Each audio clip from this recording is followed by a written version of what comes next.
Hallo Wolfgang, seid ihr gerade in der Pause?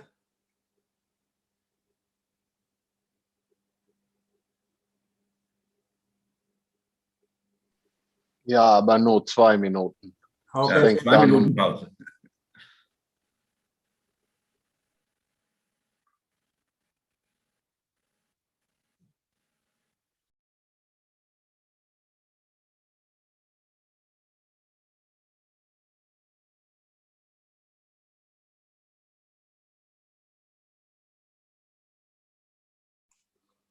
George, did you see the new piece in The Economist about Greece being the best pupil in the class?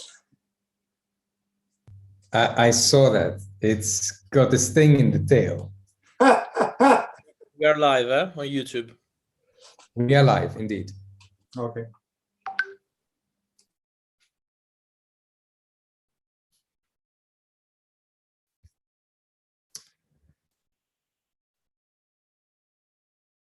We'll give it another minute and then we can start.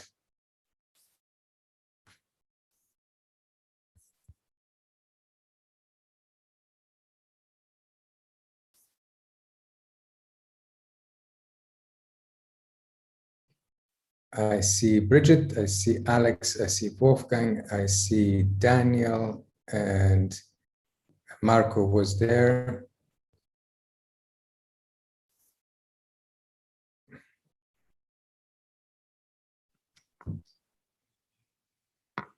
Okay, it is now 1:45, and we are starting our final session of this 3-day executive training seminar on the EU recovery plan.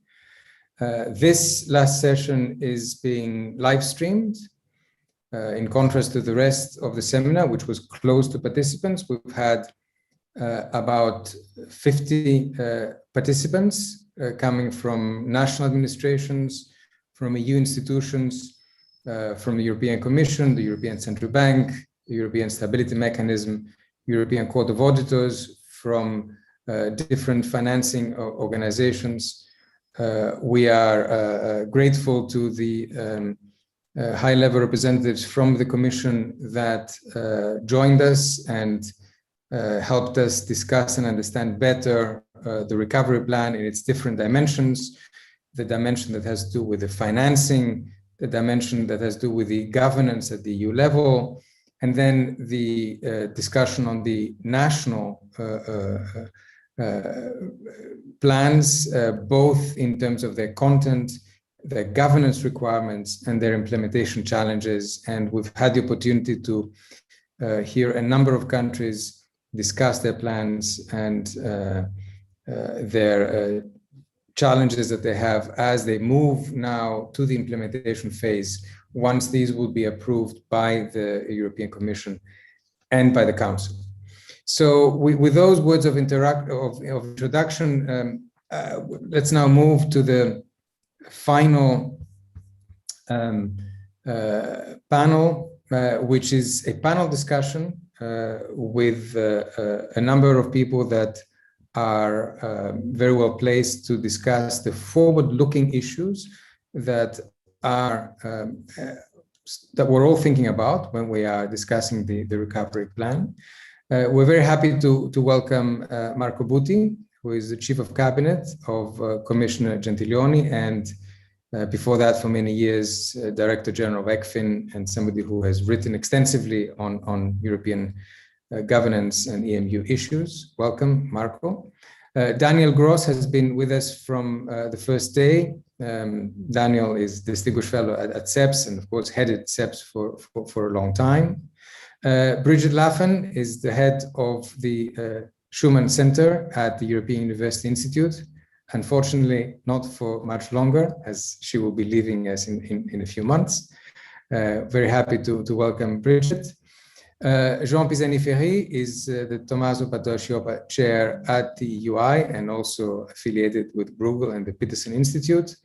And of course, Alex Stubb, the director of the SDG, who was here on the first day as well and was present today from the beginning, and Wolfgang Wessels, who is coordinating and organizing this executive training seminar, and is a professor at the EUI and at the College of Europe. So welcome all. Thank you very much for agreeing to close this executive training seminar with a more open and interactive discussion on the challenges ahead and how it fits into the broader economic, political questions that we're facing in Europe. And I would like to start by asking each of you to identify, we've heard about the recovery plan, we know its components, we know its governance structure as is evolving, we've seen a number of national plans, we've discussed the implementation challenges. So I would like to ask each of you in 5 minutes to kick off by saying where you think the main challenges are going to be. What is it that worries you most in terms of being able to make a success out of the recovery plan as a whole and of the individual national plans? So I think we'll start with Marco. Thank you very much, George. Great to be here.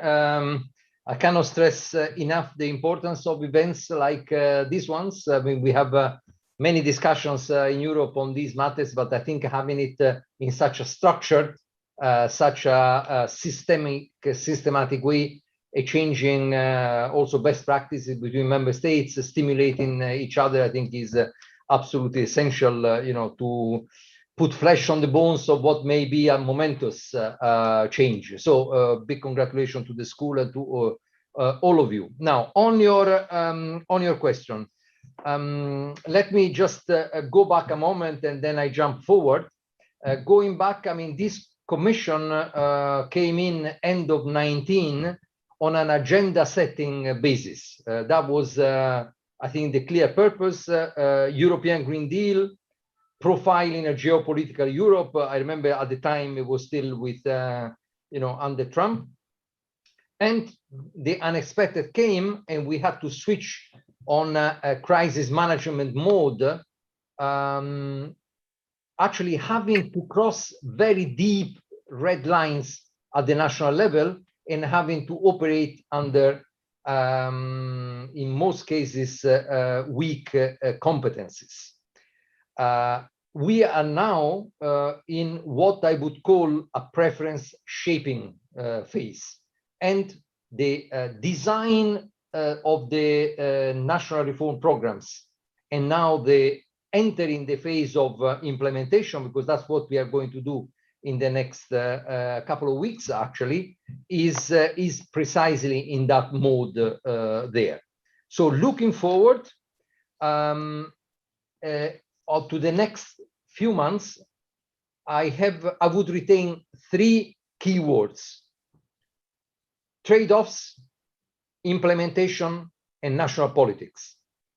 Trade-offs, because as we move out of the crisis, I recall, open and close a square bracket immediately, we have just published right now, actually, the consumer confidence indicator. We are back at the pre-crisis level. So, and we published our forecast last week. So we have a chance, I think, to get out of the crisis. So far, the policy response has been, in a sense, easy. I put it in inverted commas. The trade-offs will reappear, and the trade-offs will reappear also in the implementation and the success of the programs. I think at the more political economy level, I think the issue of national ownership versus external constraints, I think, will reemerge as we go into the implementation phase. Second point is the implementation itself. I think it's very clear from what you have discussed in these 3 days, the move from a logic of input to a logic of output, coupled with the extreme tight deadlines on delivery. By end of 22, 70% has to be committed. End of 23, 100% will have to be committed, all spent by 26, 27. I think will make this, the implementation, the delivery, extremely challenging. Some countries, especially those clearly having more funds, will have to go through a quasi-genetic mutation in the way they work in order to deliver on this. So the whole governance element, the whole institutional infrastructure at the national level and in the interplay with the Commission, I think are absolutely key to make a success of that. Finally, my third keyword is national politics. This is important because, in a sense, go back to 2020, we were lucky, in a sense, that we did not have any major electoral event. So the first one was in March, actually, of this year for the Netherlands, and actually the Netherlands was the country, I think, dragging its feet, I think, more than others. But otherwise, we had electoral peace. Looking forward, electoral peace is over. So what is going to, this implies that I think national politics would weigh on the system. This would imply also that the council, so the member states, would actually focus quite a lot on the most sensitive RRPs, most sensitive Italy, Spain, so those who receive more. So we'll have to see, I think, the interplay there between the council in the scrutiny phase, the commission, which has worked an awful lot in this in this informal phase of negotiations to hammer out most of the problems, and the member states itself in the actual delivery.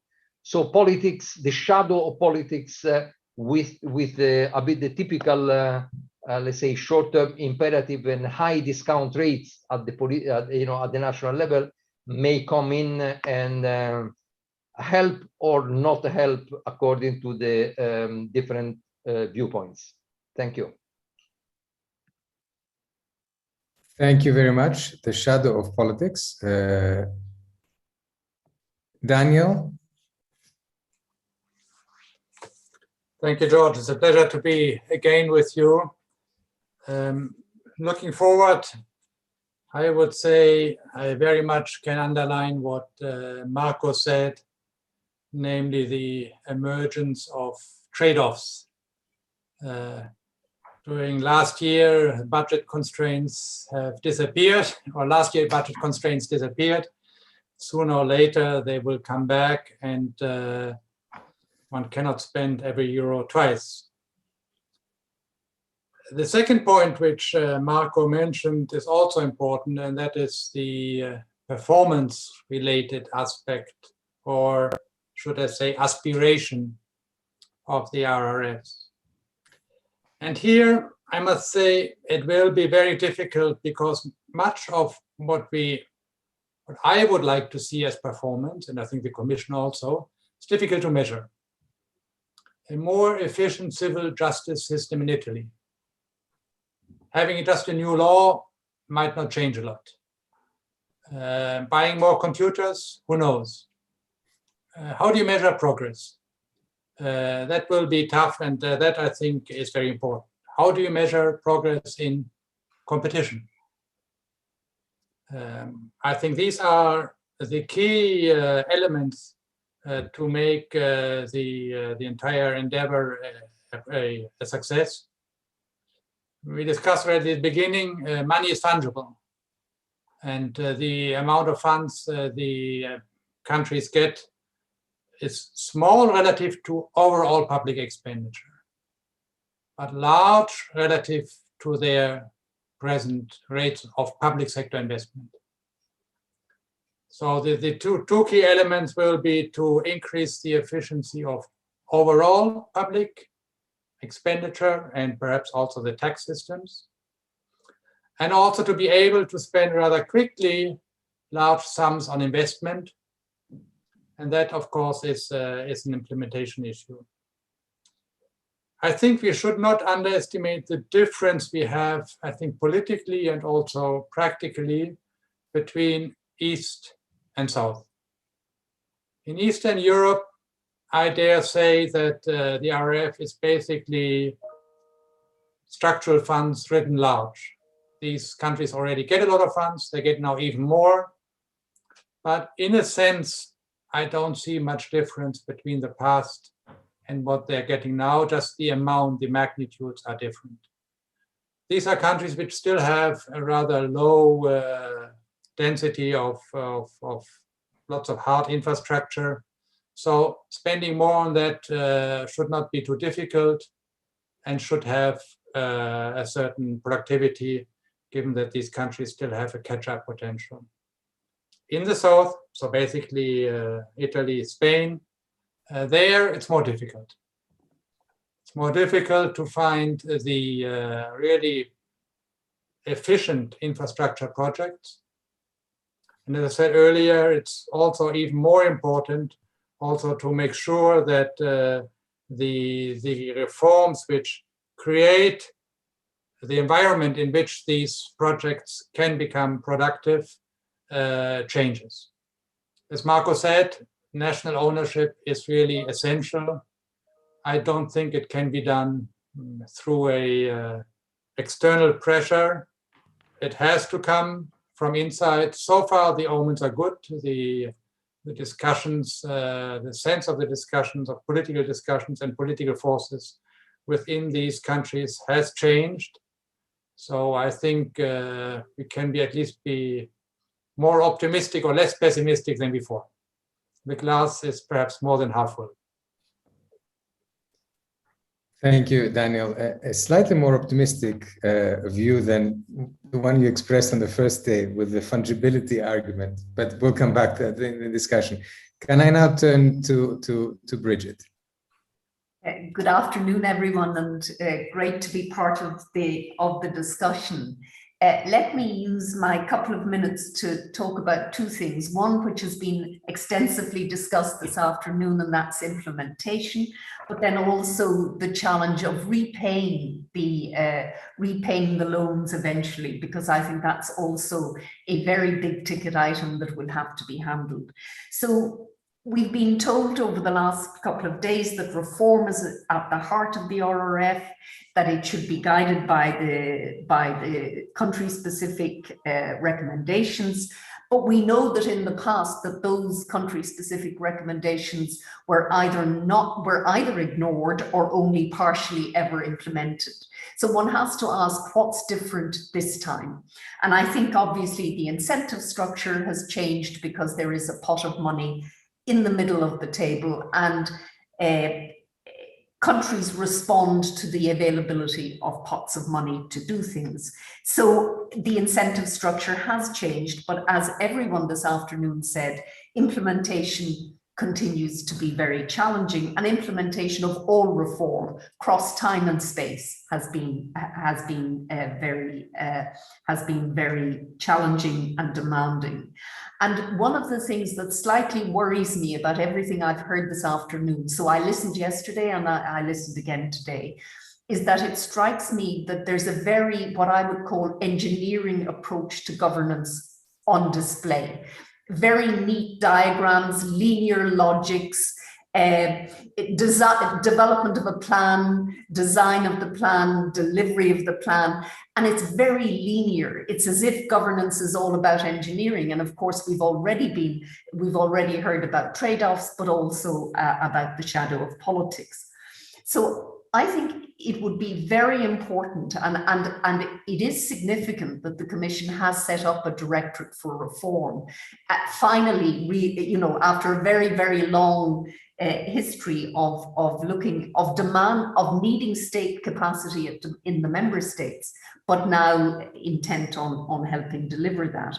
And I would say it's very important to maintain a capacity for qualitative engagement in this process. If it's all targets, all milestones, A, B, C, it's really important that there is a capacity for what I would call deliberative dialogue between the Commission and the member states on what works, what learnings, and also to allow the member states acknowledge and upfront problems, because there's learning in addressing problems, there's learning in acknowledging problems in reform. So I would say to try to maintain a level of deliberation in the process that includes the targets and milestones, but isn't restricted to a very engineering process approach. The danger is this whole RRF will be drowned in process, whereas what really matters is output and outcome. I would also say that we've heard nothing about change agents over the 2 days. So who are the people who can drive this? We've heard a lot about technical assistance, but not about the change agents. Where are they in the domestic systems, at the center, but dispersed through the system?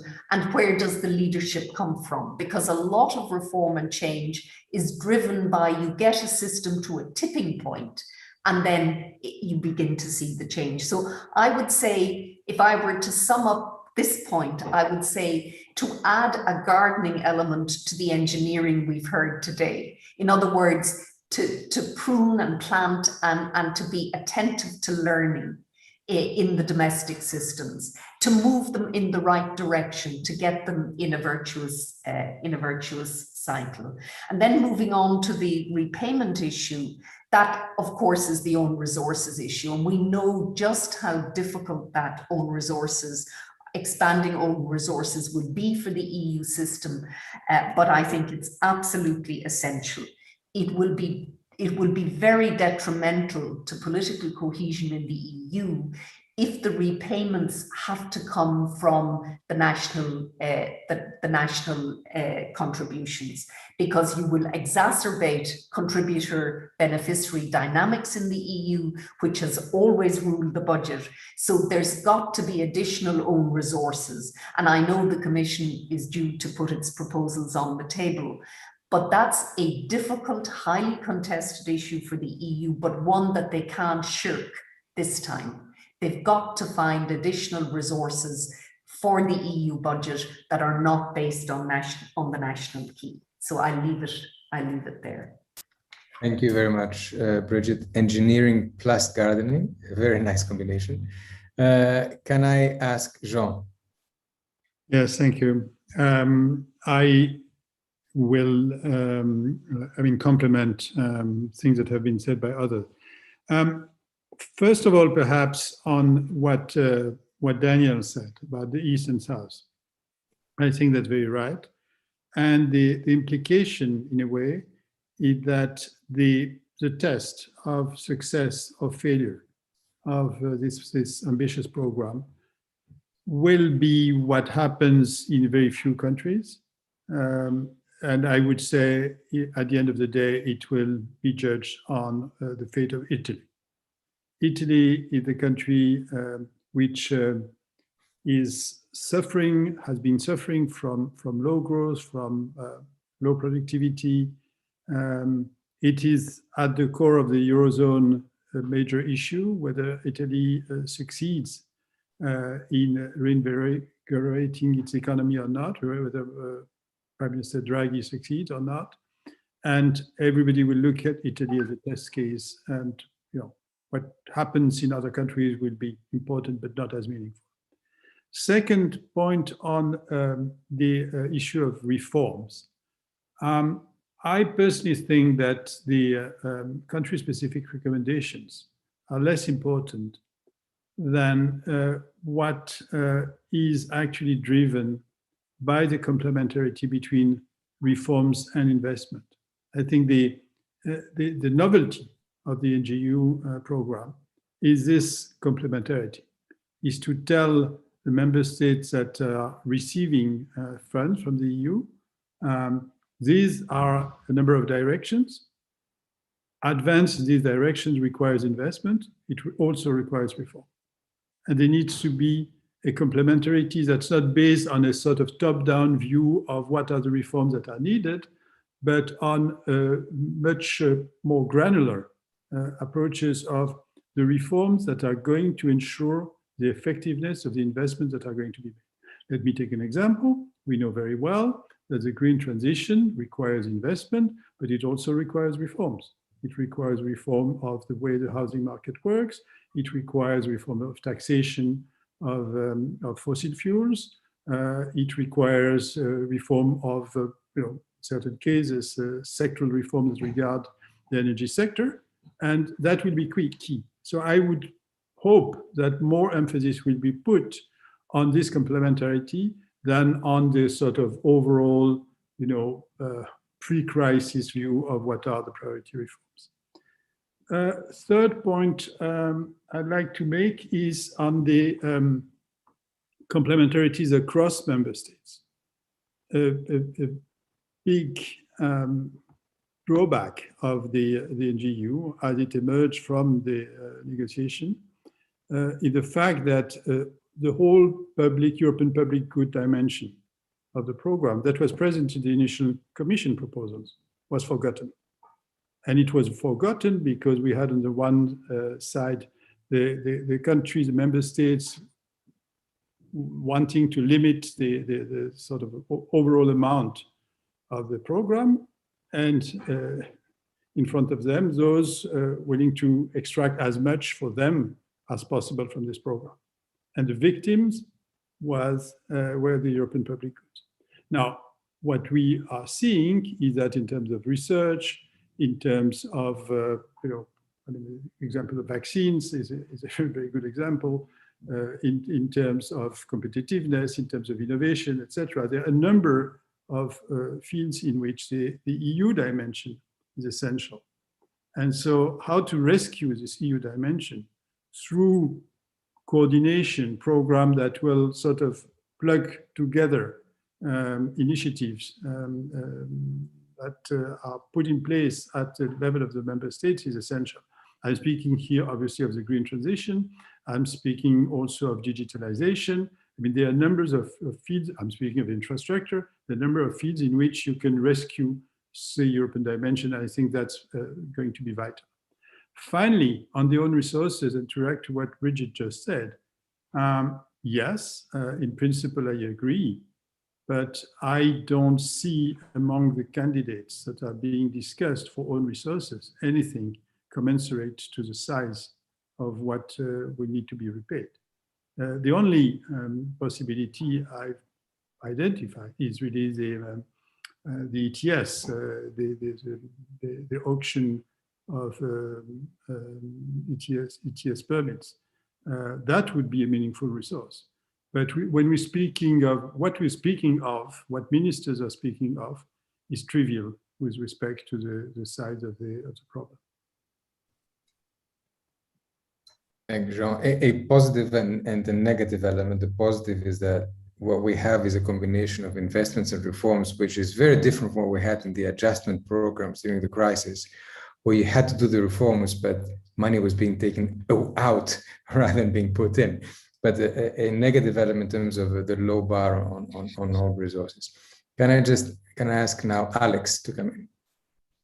Sure, thanks, George, and thanks to the previous interventions. It's kind of difficult to come in because I agree with most that has been said, but I'll try to sort of give my 2 cents and look at it from, I don't know, the perspective of a former head of government and sort of inject a little bit of political reality to what might happen. And let me do it on 3 points, and actually on each one of them give you a negative and a positive, or a headwind and a tailwind. The first one is on the politics and the economics of this whole package, the way in which probably most heads of state government are thinking at the moment. I think there's going to be, Marco referred to it, political headwind, because we're going to see tremendous turnovers in governments, not because of the RRF, but basically because of the natural cycle of a post-pandemic dynamic. So we're going to see a lot of governments which will have failed, or at least conceived to have failed, in dealing with the pandemic, either because of death toll, because of rollout of vaccinations, or because of the economic situation. And this is always going to cause turbulence. And that's why I think Brigid was absolutely correct in saying that we can't look at this sort of just with an engineering or linear approach. I mean, stuff is going to happen, governments are going to topple. It's just a fact of democratic politics. But the positive side is the economic, because and the economist might correct me if I'm wrong, but it does look like we have fairly good tailwind coming up. I mean, of course, because growth figures last year were so bad, but we are going to see a few years of progressive growth, which we haven't actually seen in many years on the European continent, and that could, you know, give a positive injection. So politically headwinds, economically tailwinds. Second point on implementation and reform. I really like the way in which Mario Nava framed it in the previous session, because he made it clear that, you know, it's a bit like the job market, right? So you have commitments from 2021 to 23, payments from 2022 to 26, and then boom, repayment 2028 to 58. And, you know, we don't know what the job market is going to look like in 58, and we don't even know what kind of a currency we're going to have in 2058, let alone loan structures or interest rates or repayment. So it's going to be a little bit on the complicated side. And I really like the way in which the president of the European Commission has framed it as well, in the sense that, you know, she has said that we're not financing the status quo, we are financing reform. But the problem here is, and I come back to the negative and positive, the problem is that a lot of governments have a tendency to take the easy way out, which means that they finance the status quo. Jean just made reference to that earlier on European public goods, rather than going from the reform side. So on the sort of implementation side, I'm actually quite worried that we're going to take the sort of wrong choices. You'll get, you know, tailwinds for the status quo, but headwind for the reform side. My final point, third point, is on communication. I stressed this in our first session on Wednesday. I can't stress this enough, because remember, I come back to the notion governments will come and go. So basically, it's the civil servants who have been involved in these 3 days that are going to be doing the implementation of this. But someone is going to have to do the communication as well. And here a choice has to be made at some stage. You know, is this going to be a sort of a Brussels-led communication, or do we push ownership to the national governments of this package? Of course, if it's with the national governments, what's going to happen is the classic. They're going to take the credit for the stuff that goes well, and they're going to give shit to Brussels for the stuff that goes bad. I mean, that's just how it works. And so that's why I'm sort of, you know, I'm thinking about how much this should be hyped up at the end of the day. As a pro-European, I'm extremely excited about what's achieved in 4 months, but I'm sort of still reluctant on going full Monty on the sort of communication side and saying that, you know, this is all going to be fantastic and this is going to lead to eternal European growth. And this has to be played very, very carefully.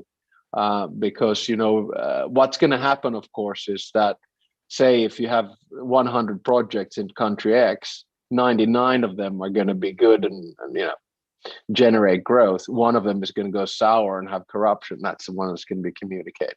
So these 3 points, on first on politics and economics, second on implementation, reform, thirdly on communication. Thanks very much, Alex. And to conclude this first round, can I turn to Wolfgang? Yes, thank you. I have also 3 takeaways. First, I listened carefully the whole 3 days, and I was on one side fascinated by the knowledge, by the skills, by the engagement of all civil servants here to really make a success out of it. And I was frustrated by not really understanding at the end what is going to happen, where and how and when. Of course, I might not understand all steps, but I, let's say as an observer, try to really follow that carefully, on also reading all the legal texts, including the law text on the regulation from February. So what I think we need is to continue this kind of seminars which we have, so that everybody can learn from each other. We also found out here that there are quite different ways to deal with that. And that's not astonishing, because we know from our studies about comparative political systems that each of the 27 member states have their own way to deal with European politics. But I think they can learn from each other, take some kind of models to improve themselves. I think that's necessary. And I think this was perhaps a step towards this point. The second was taken up by many of you. It's the political scenery. Let's say, I'm afraid that if we talk that what we are looking for is not the output, but the long-term outcome, this is, the famous King's word, in the long run, we are all dead. So the point might be that the successes can be seen by us as outside observers and analysts, economists, and political scientists in 4 or 5 years. But for the voters, this might be too late. So I'm a little bit worried about national elections. And I'm worried about the next EP campaign, which comes up not too late in 2014. So let's say a lot of questions might be raised already then. I would like to stress what was also mentioned, that there is a clear asymmetry between the way member states really deal with the crisis. And I think there are different ways, and there are some countries which might come out better, perhaps those frugal countries, including perhaps then Germany and France, and others which might be less successful. And I think that might lead to additional tensions, both inside the campaigns, the blaming game towards the Commission, but also to some member states. And of course, also in the decision-making on the European level. The third point, I was surprised that none of you really raised the question of the Hamiltonian moment. Is this something like a step towards a real fiscal union? And I get out of these 3 days and more out of your discussion that you are all rather careful of not having too many hopes if you want to have a fiscal union, and that you might be on the side of those who are worried about a debt union. So I think we should continue to think about it. Of course, this might be a step after the implementation or after major steps in the implementation, but we should not have too long silence on this future direction. Last point, which struck me very much, to come back to the British historian who was for a long time at the UI, Millward, who talked that European integration is a rescue of the nation state. And I think here we see that effort. If this will be successful, for which member state, I think will be a major challenge for our studies, but also, of course, then for the political life in the future EU. George, thank you. Thank you very much, Wolfgang. Let's try and kick off the discussion with some questions, picking up perhaps on some points that both Marco, Brigid, and Alex touched on, which is the shadow of politics.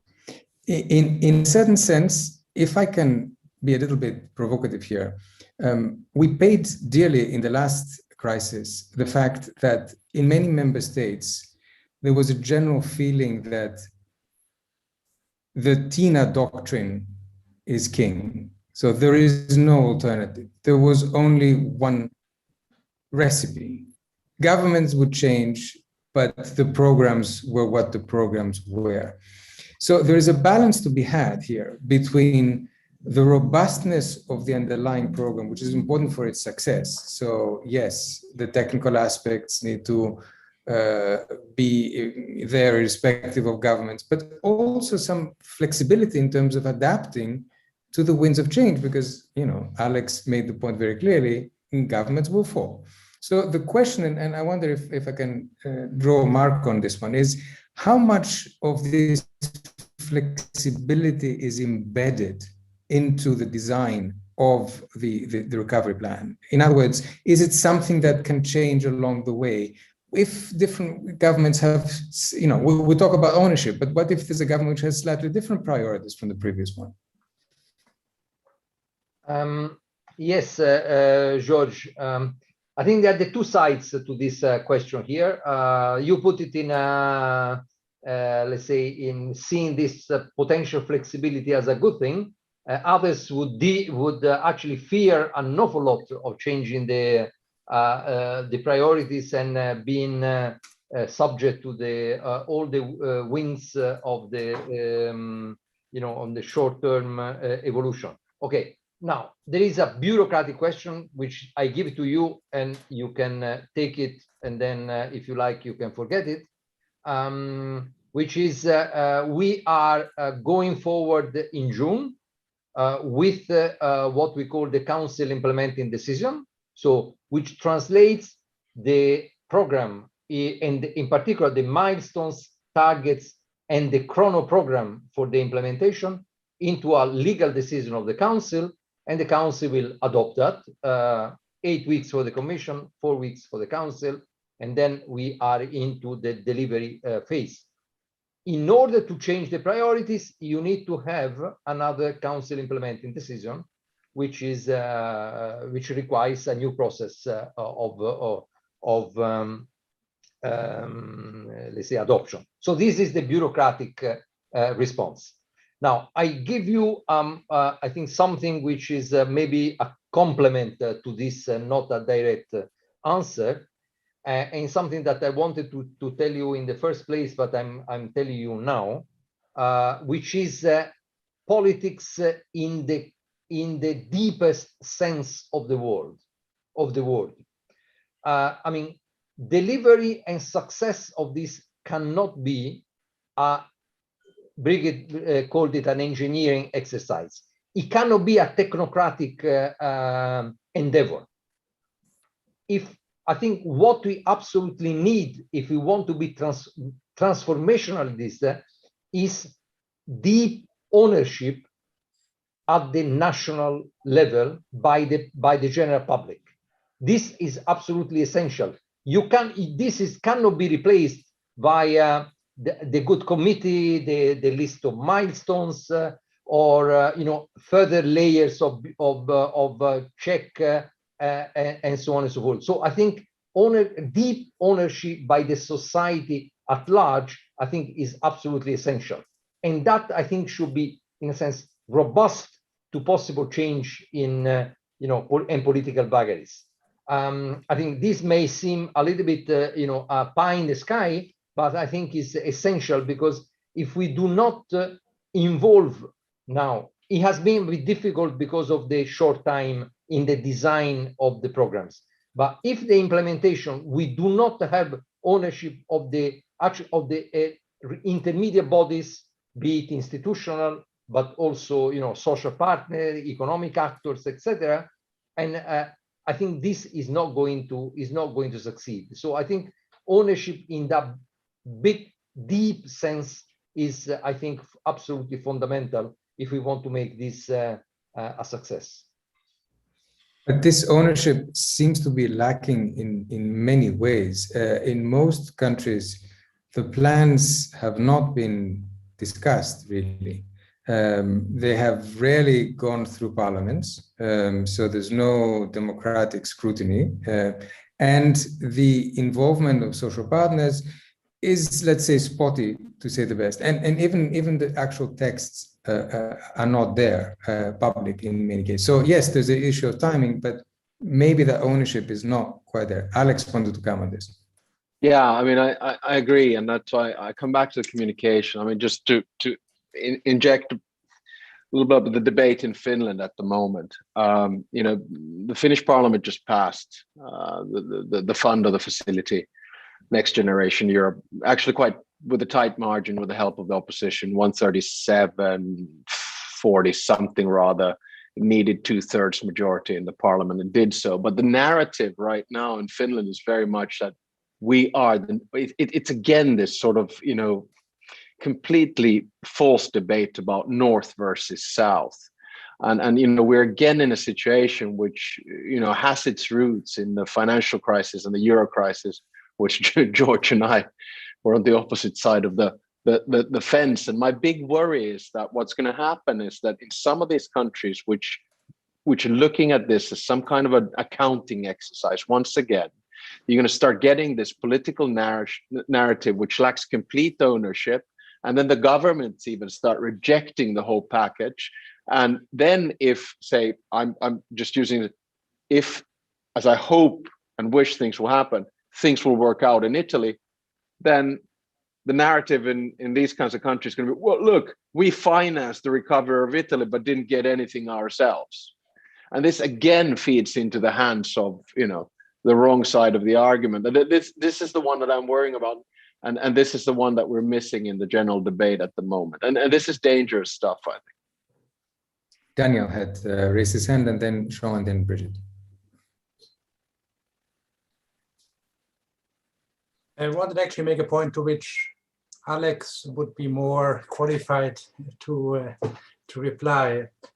And in doing so, I have to start perhaps from the end where I disagree with Brigid.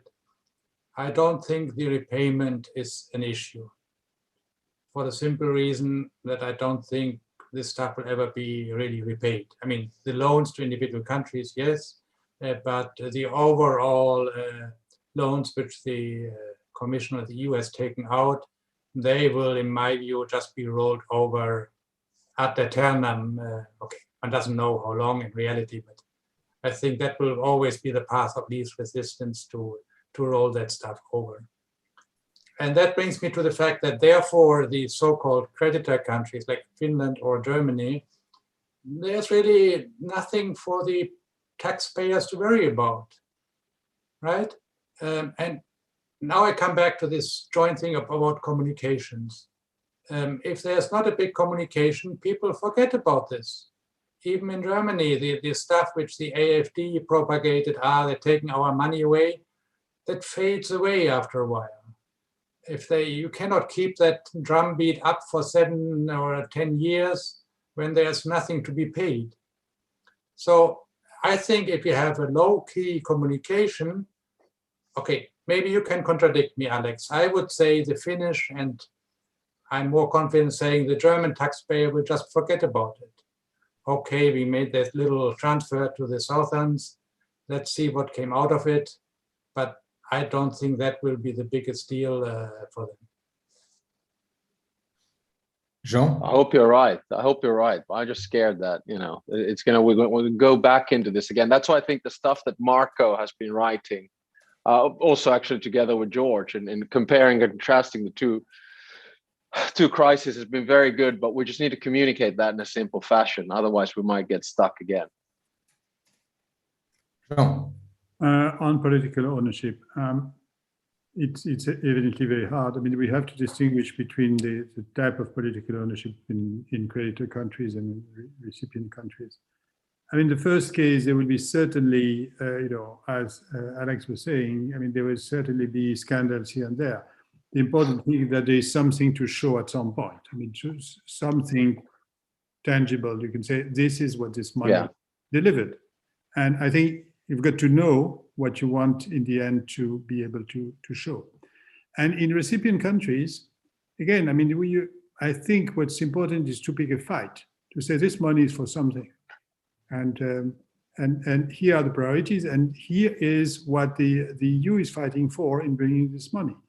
And so to show a case in this regard that the money is just not generosity, but it has some ends, and it's a contribution to a domestic debate in the direction of bringing something to people through changes that are, much more than just the money and just the investment.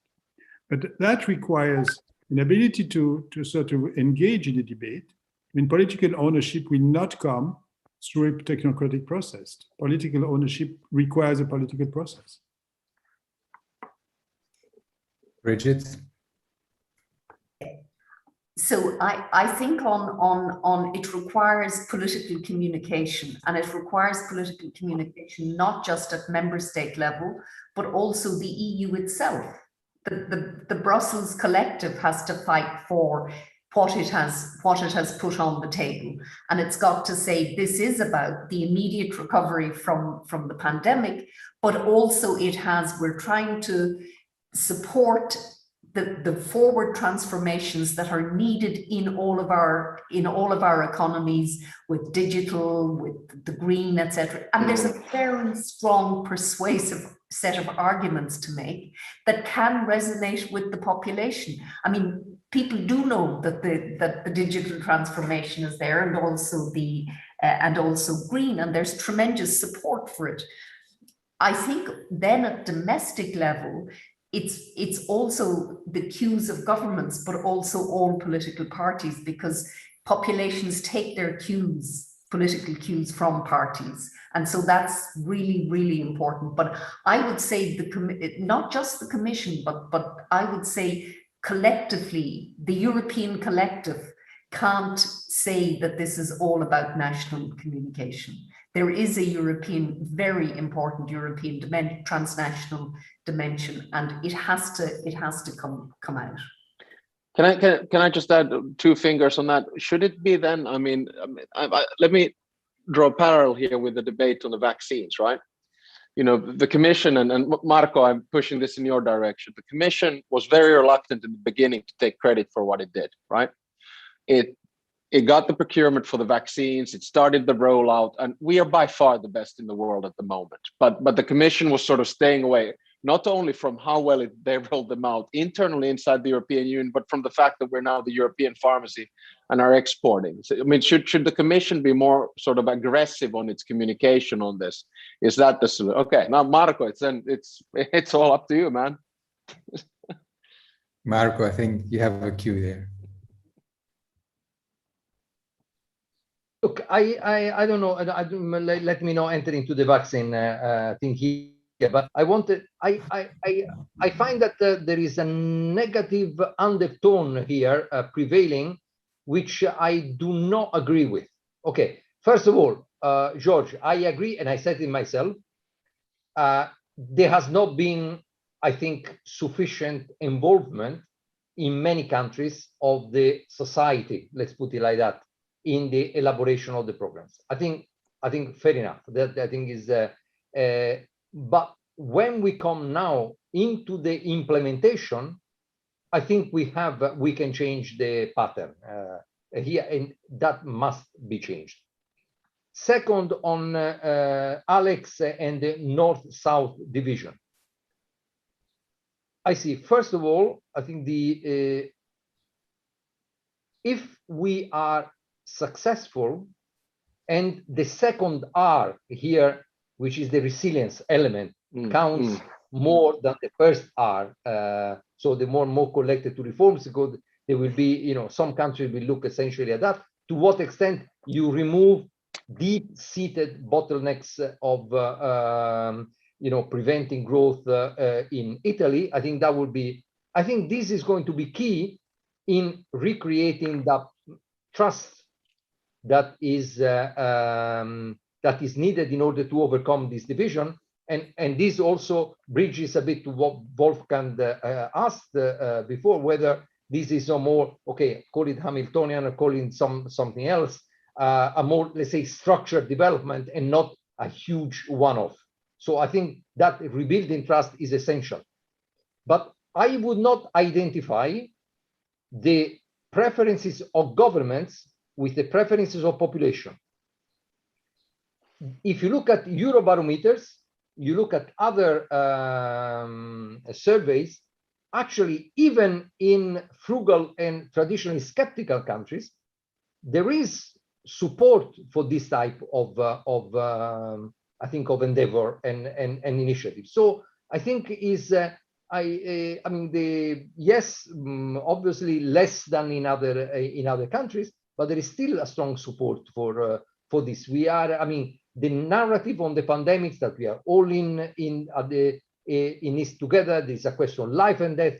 There is not a question. You mentioned, Alex, the different origin, you know, of the crisis, which actually motivated different attitudes. There is no moral hazard involved in this thing here. So I think we have a real chance, provided that we, you know, deliver in a, you know, in a successful manner. But I see this. There is a unique opportunity, I think, to overcome this North-South division, provided that the RRPs, especially in key countries, and one can think one or two, I think, are successful. One of the comments in the chat reminds us that one of the speakers in the first day of the training said that milestones and targets will replace democratic accountability. So it is a worry. Wolfgang, you want to come in on this? Yeah, perhaps more on the general issue. I share Daniel's view that the taxpayer will forget that there is also some money via the community funds spent on that. So I think that's at least normally to be expected. I also support very much Marco's point on this issue of a general support of what was decided last July. I think that for me was quite impressive. I mean, it's not only the Eurobarometer, but other opinion polls too, who indicate that apparently many citizens have realized that this is a real question of economic life and death, and that there should be some kind of solidarity. Perhaps I'm a little bit struck by the German reaction. I would have expected after the, let's say, May agreement with Macron, that Merkel would be heavily attacked for giving up some of the German ways of discipline. But this was not the case at all. And even the Court of Justice, the Constitutional Court of Justice had said, it's not urgent, we will take another decision, which Marco, by the way, might lead to stop more the Hamiltonian movement. I think they will make something once, yes, but not in future or only under certain conditions. So I think that's one point. The other one is to look at the market of public opinion and of voting. And I think we will have quite a lot of other issues coming up. Vaccination was one, which was EU related.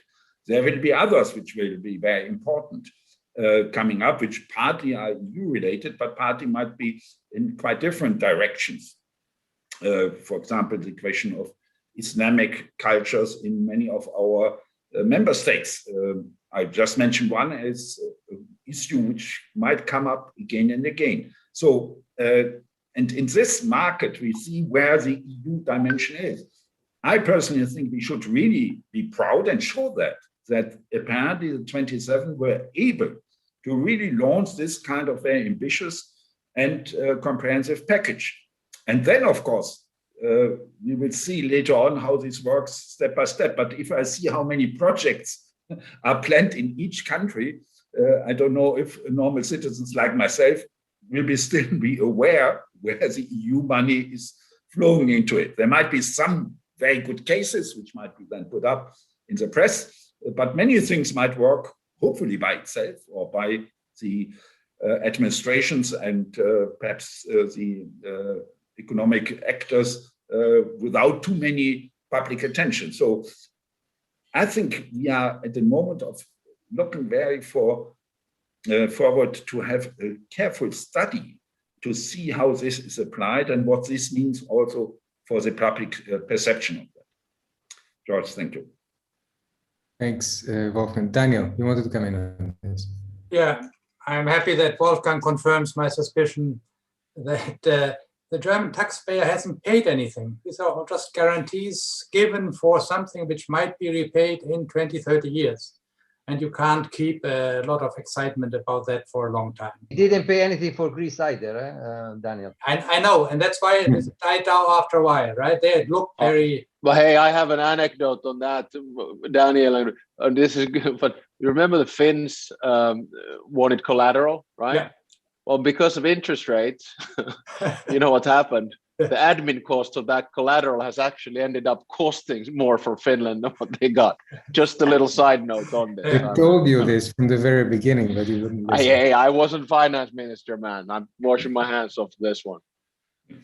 Okay, so as I said, this stuff, it hasn't cost anything. It just guarantees which some date far away. On the ownership, I think it would be asking too much to say that the Italian public owns the plan with, I don't know how many milestones and so on. The key thing, and here, I don't know, I don't see the danger that you see, Alex, is that it has, in my view, Marco can check that, overcome this feeling that our present problems are due to the North, to Merkel, to financial markets, and they don't give us enough help. If we just get the feeling in Italy and Spain that basically now our destiny is in our own hands. And I would like to avoid a situation where, okay, every month the Commission comes and says, you have not fulfilled that milestone and that milestone. A new government comes in and says, I would like to change a little bit here and a little bit there. Just let the Italians alone. And if they get the feeling that they're masters of their own destiny, then I think you get the ownership in the sense that then people vote, in my view, for more responsible policies. That was my optimism before, not that they follow the plan in any detail. I make two points here, because we see that in a number of countries, and this goes to the notion of ownership. In a number of countries, the actual kind of EU framework is embedded into a larger attempt to modernize the country. So in France, you have the Projet Relance. In Greece, you have Greece 2.0. In Italy, under the new government, it's been turned more into a transformative. Do you think, and I think that this is probably the way to go, in a sense that, you know, you take it away from simply the EU money and you embed it into a broader idea of change. And this should be a way forward, I think.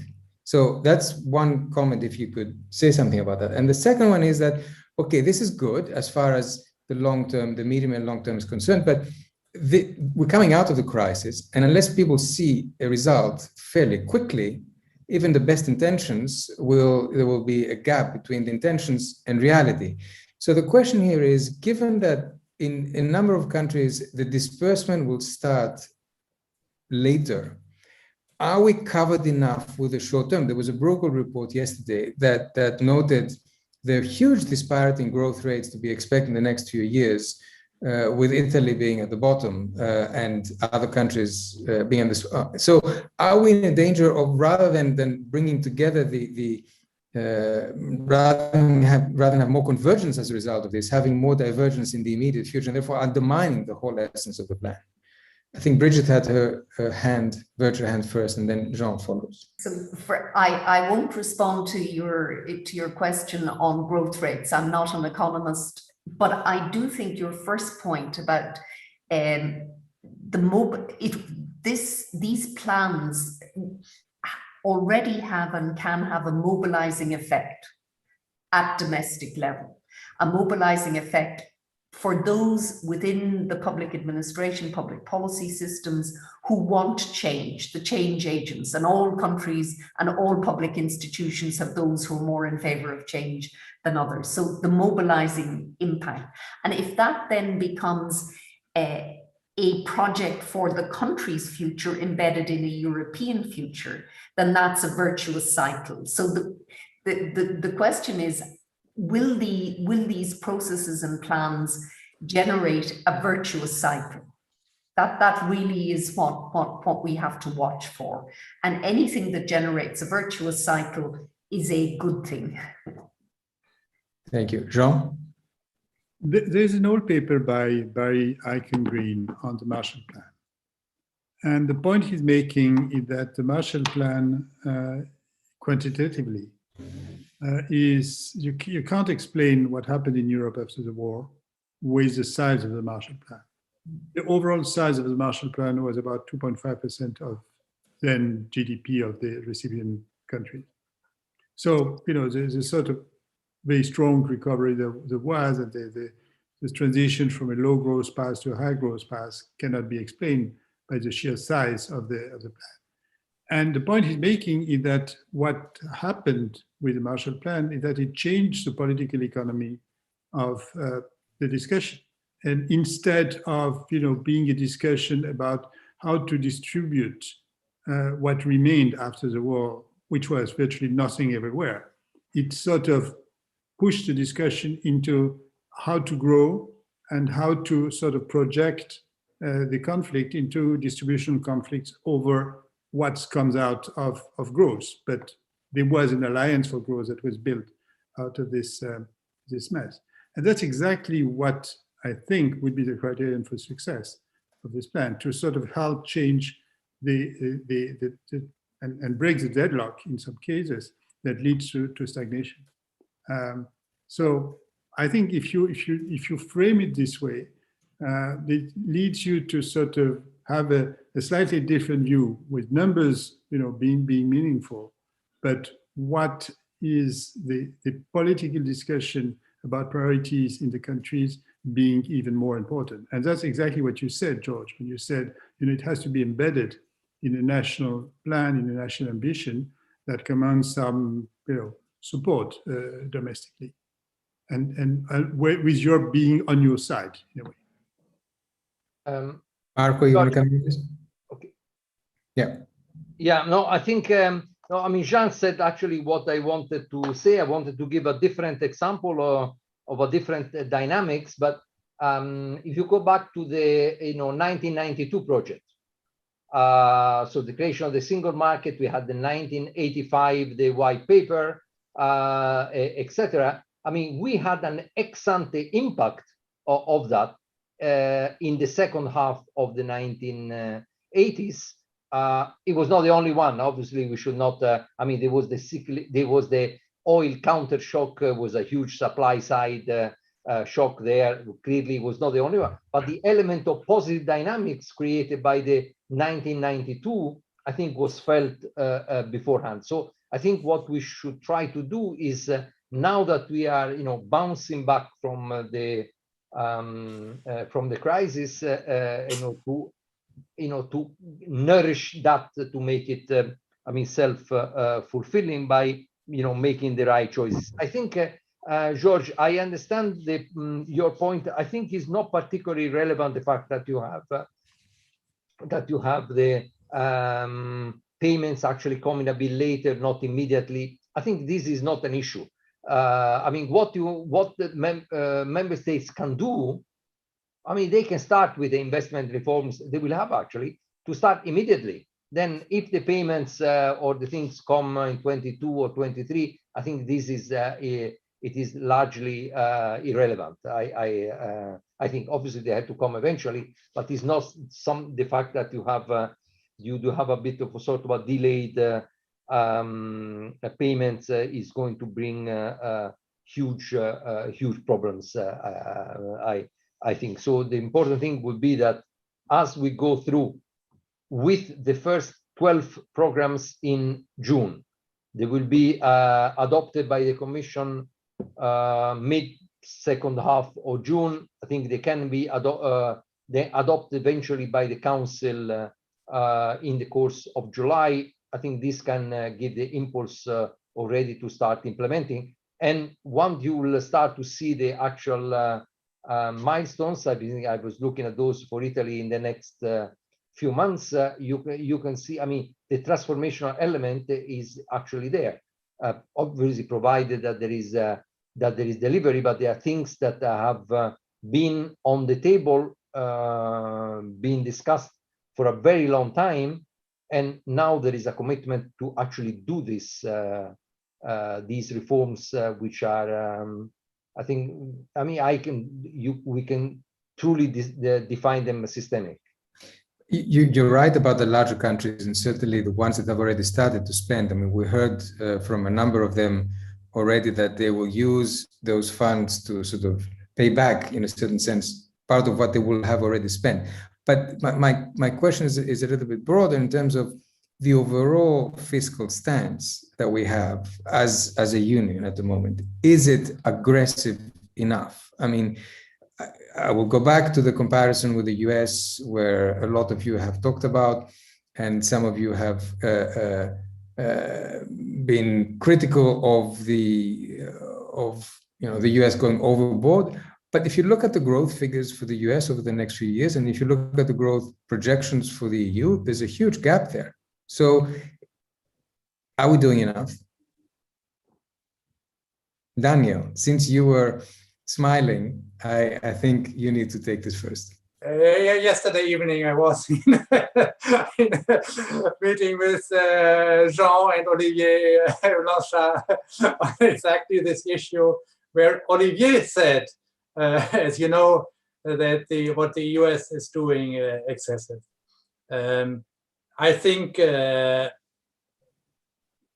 80% of the growth difference US, Euro area or EU is not due to a fiscal stimulus. It's to the very different approach the US has taken. Basically, 30 million of workers were fired, 20 million were rehired, enormous structural adjustment which has taken place, whereas we in Europe have basically conserved everybody in place. And then, of course, going downhill, we had less of a labor market reaction, but also the structural change will come much later. So I don't think it is fiscal policy, it is our structural lack of flexibility. Jean, I'm assuming you will agree with this. Let me make another point. I think that the difficulty, I mean, we shouldn't emulate the US, I mean, clearly for the reason given by Daniel. But I think what worries me that is we're sort of having mixed messages. So on the one hand, I think we all wish to go back to, pre-crisis trajectory. And there are strong reasons to believe that this might be possible much more than after a financial crisis, because this crisis was not endogenous, it was entirely exogenous. And so the possibility to recover, I think, is much stronger than after a financial crisis. And on top of that, a number of innovations, organizational innovations, digital investments, etc., that were made during this crisis are potential productivity boosters for after the crisis when we return to sort of normal state. A company that has learned how to organize itself differently will have a choice. Either it goes back to the way it was doing before, if it's more efficient, or it keeps the organizational and technical innovation it introduced during the pandemic, if they prove to be efficient. So by definition, it's a productivity improvement. So what I'm saying here is that there is no strong reason to believe that there will be a shortfall in terms of potential output, the same way there was a shortfall of potential output after a financial crisis. Okay, so that's one thing. The other thing is that basically all the member states are preparing stability or have prepared stability program under the assumption that there is a permanent loss and that this permanent loss is significant, which means that the whole fiscal strategy is predicated on the assumption that things are going to be, perhaps not as bad as after the financial crisis, but pretty bad in terms of lost output. And I think I would prefer the effort, the direction to be geared towards recovering the potential output, the output loss, and going to the full potential, and doing what needs to be done in this regard, both on the supply and on the demand side. And here, this is a lesson what I want to draw from the US, is that the US very explicitly sets itself this type of goal. And I think in Europe, we're not doing that in a sufficiently strong way. And in some regards, we're contradicting ourselves. Alex, you want to comment on this? Yeah, well, I mean, I'm just a humble political scientist, so I, of course, agree with everything that our distinguished economists have just said. I know exactly, George, where you're trying to nudge us on this particular question. Let me try to counter it by the following. I think one of the problems we do when we compare the United States and the European Union, especially in the size of a stimulus package, we're comparing oranges and apples, because to a certain extent, we're looking at the European level fiscal package. We're looking at the American federal level fiscal package, forgetting that most of the stimulus actually, at the end of the day, still comes from the member states. I mean, you look at the one I know the best. We have an annual budget of roughly 50 billion euros. The current government added a whopping 20 billion euros of loans in order to stimulate the economy last year. And this is, from what I understand, not counted for at all. So what I think we should understand is, and economists, please correct me if I'm wrong, and I could be surfing on this, but the stimulus is a combination of national measures and European measures. But where the European Union can nudge the member states in the right direction is exactly what Marco talked about and what Mario Nava talked about in the previous one, is to push for the reform. And here is where we're to a certain extent failing. And this is where I'm a little bit sort of less hopeful for. So this my simple PS analysis. Okay. Can I push you a little bit to the issue of European public goods that Jean mentioned, and if let me turn to Marco, because the Commission's earlier proposals were heavier on European public goods. In the end, after the negotiation, some of the Commission proposal was scaled back, and there was, I think, an implicit political decision that was taken that these are national plans and there would be national priorities. And if you look across those plans, there's only a few cases, like for example, France and Germany, where you see cross-border projects, hydrogen or other. So what is striking here is that both if you look into the digital dimension and the green dimension, the cross-border elements should be fairly strong. We're talking about the European digital infrastructure. I don't mean about this, the digital skills, for example, which can be national, but and in the green dimension, perhaps the same, not on buildings, but on other things. So the question is here, are we missing an opportunity, or are there ways to complement what we have right now to build up more this issue of European public goods? George, let me first just one little coda on the US. Please, yes. Okay, first of all, I'm not sure, maybe I misunderstood a bit Jean, but I would like to say two things. I mean, one big, our big bet is through the programs is to, let's say, anchor the demand and the supply side elements of the response.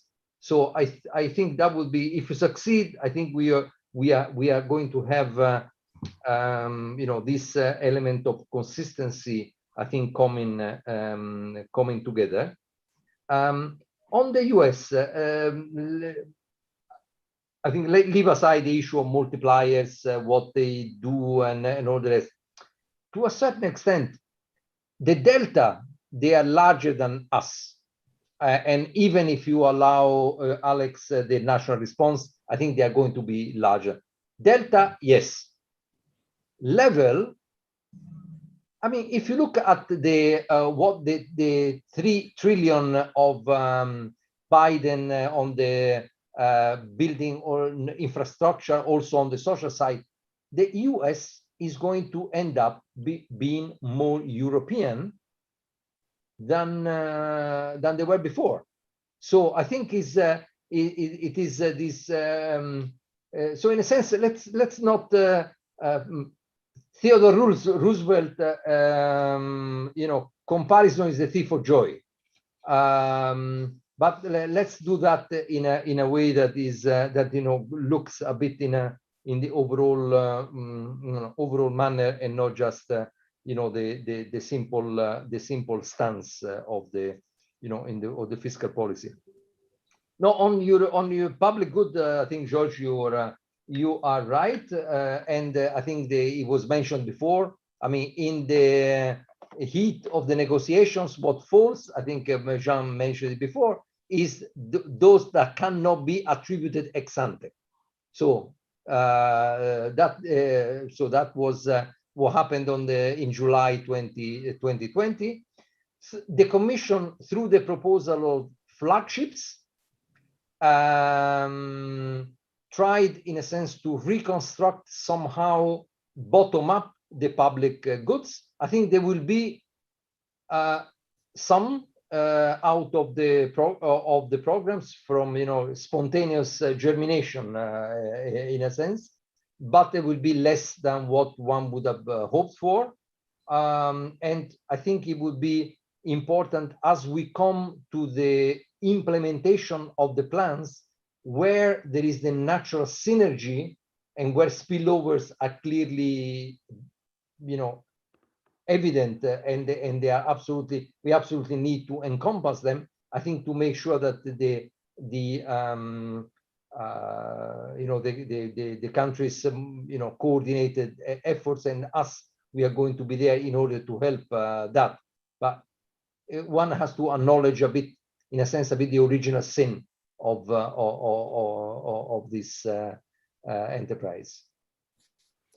Daniel had raised his virtual hand, and I will ask you now to pretty much wrap up with a round of comments, thinking forwards, also taking on board one of the issues that, one of the questions, one of the points made in the chat, which is that the main challenge ahead is that of solvency. I assume the issue is solvency of enterprises.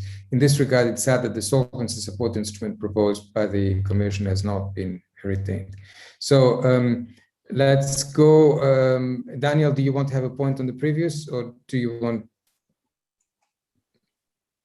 Yeah.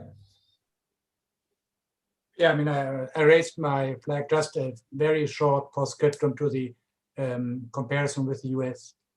If you look at the delta, in this case, the increase in the deficit before the crisis and after the crisis, it's actually not that different between Europe and the US, because in Europe, we started close to balance. In the United States, they started already at 6%. So the increase in the deficit, the difference is much less large than for the headline level, right? Sorry, I didn't want to spend too much time on it. Thanks very much. So let's go final round, and we'll start from where we ended. So Wolfgang, for a final brief comment.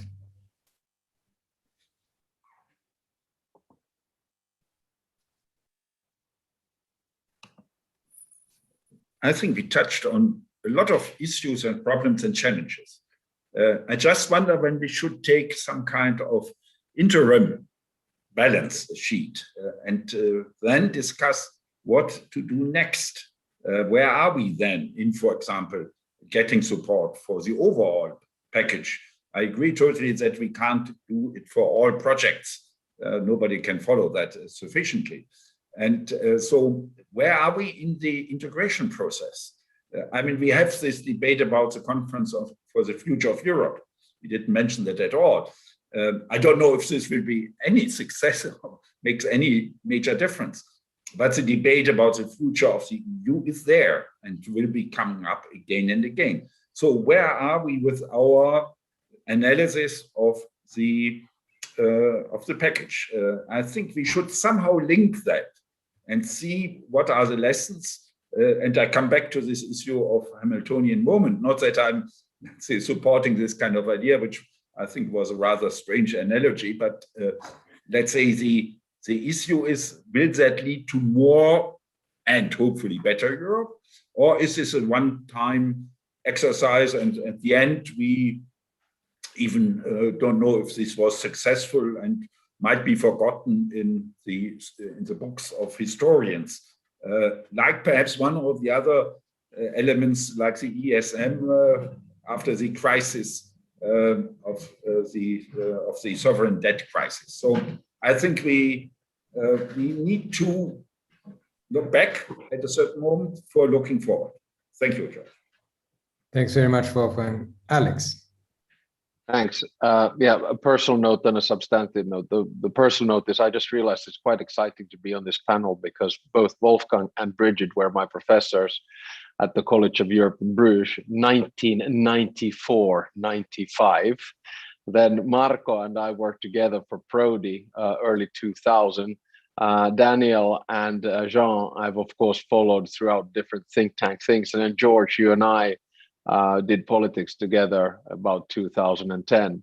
So in that sense, it's a wonderful merry-go-round. My comment is the following. Out of all the European crises that I've followed since I started doing European integration in 1989 up until today, I think this is probably the best crisis that the European Union has ever had in terms of its capacity to deal with a pandemic situation. Of course, not perfect. There's no question about that. but it's actually done quite well. And therefore, I think this sort of second or third phase of the crisis, in other words, the economic reform and the stimulus packages, I do think at the end of the day that they're a wonderful opportunity. And I just hope that we don't screw it up. If things go as they have been going since, say, March 2020, at the pace at which they've been going, I think we'll actually get out of this quite well. Thanks very much for a very optimistic point. Jean. I'd like to go back to the discussion, the Hamiltonian moment, which was raised by Wolfgang very rightly in the first round. Well, certainly, I mean, it's premature. It was premature to speak of this Hamiltonian moment where Olaf Scholz spoke of it. For all the reason we gave. I mean, the reason that the success or failure has to be tested before you can speak of a legacy of this initiative. Now, if you assume there's sufficient success for a legacy to be possible, what kind of legacy can we speak of? And I would say it's certainly not a budget. We're speaking of a different type of animal. We're speaking of the possibility of taking initiatives in particularly difficult circumstances in which the EU can take the initiative to mobilize budgetary means to support the economy in situations that are outside the normal cyclical development.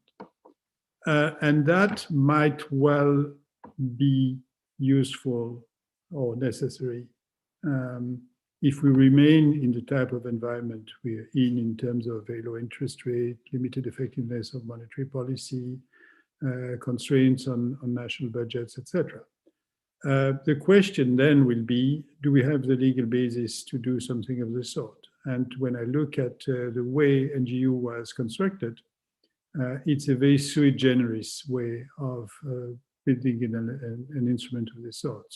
So the question, it's not the question for now. The question for now is to succeed in implementing the initiative.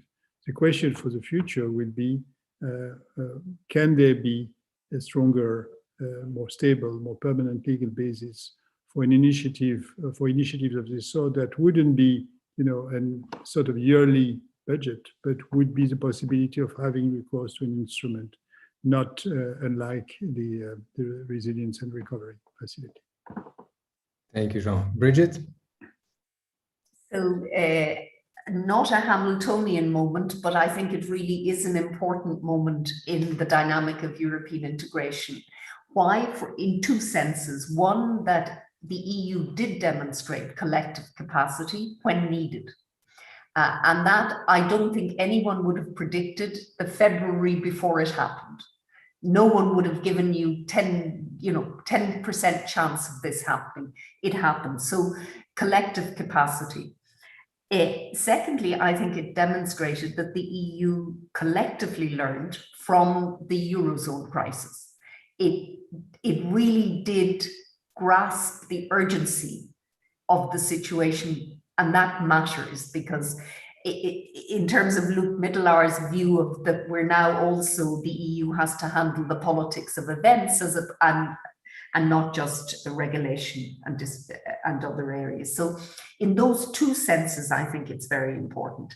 If, as Jean says, the scarring, the economic scarring might not be as serious as the financial crisis, then I think we can be optimistic that the rebound will in a sense give a sense of confidence, and I think there will then also be confidence in the EU. And then I think it has the fourth possibility, and that is the possibility that Jean mentioned, and that is that the legacy will lead to a widening of instruments available to the EU that particularly the Eurozone needs. So I think a really important moment, important potential, and I think the success really matters in terms of the acceptance of collective power, collective capacity at a European level. Thanks very much, Brigid. Daniel? I agree with Alex. This was really a big moment for the EU. But I think the very fact alone that we stood together, if you want, at the EU level, rather than saving the euro, right, shows that there was a degree of solidarity which nobody would have suspected ex ante. I would not take it as a implicit mandate now for complete the monetary union. I don't think that is what was behind it. Actually, I would say the greater, if you want, political union or solidarity, which we have experienced, we need now to apply in other areas, not in economics, in security, in cyber security, all the digital domain. I think that is where we have actually common problems and where it's easy for people and for everybody to see at this level an EU approach is better. Fine-tuning economies, national economies from Brussels, I don't think makes sense, and I don't think there's a big demand for that, and a big need for that. Therefore, I'd say, yes, we have discovered more political unity, a more space perhaps to do things together, to solve problems together, but let us concentrate on solving actual problems, which I see more in the security and the cyber area. Thank you, Daniel. Marco, you have the final word. Thank you very much. Three points. One is that in the little paper that we wrote together with George, we introduce what we call there the Monnet compatibility test. So response to the crisis, and EU is defined by that, but not always the response to the crisis meet what we call the test. The Monnet compatibility test in terms of economic coherence, institutional coherence, and political coherence. I think we have a chance. It's not for sure. It depends on the implementation. That maybe the response to the pandemic crisis actually can meet the Monnet compatibility test. First point. Second point, rebuilding trust is key. I think we have to, and here is rebuilding trust across the board and rebuilding trust between member states, between member states themselves, between member states and institutions. I agree with Daniel that being European public goods in display also, I mean, in non-economic areas is key. I would not follow that completely in the sense that of forgetting the economic issues, because if we leave problems lingering, come another shock and the euro area stumbles into a new crisis again, I don't think will be we risk to be you know, to regret this. But in the short term, I think looking at the next 6 months, what do we have in front of us? I think, and there is the potential positive interplay between the delivery now of the RRF and RRPs and the rest of the policy agenda. We have the governance surveillance review in autumn. We have the whole tax policy agenda with a strong interplay between what we do at the European level and what we do at the G20 OECD level. I think key as well. Which has also the own resources dimension. We have the package with the Commission will come up in mid-July on Fit for 55, which also is important. Plus, you know, the geopolitical relevance of what all we are doing. So this rebuilding trust, I think, can generate positive, hopefully positive spillovers onto the others, these other areas. Finally, I finish with your own business, School of Transnational Governance. I think this was certainly a valuable and a very useful event.